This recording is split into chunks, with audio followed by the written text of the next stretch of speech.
pravé rameno, levé rameno, utřít pod a teďka se navěl.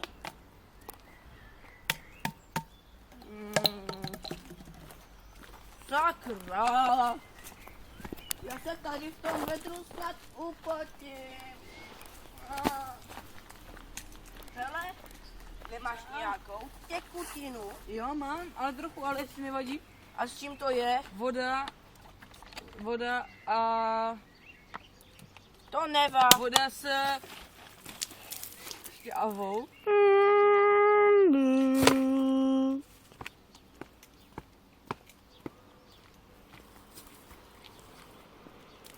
Rád jsem posloužil. Co? Rád jsem posloužil. Jo,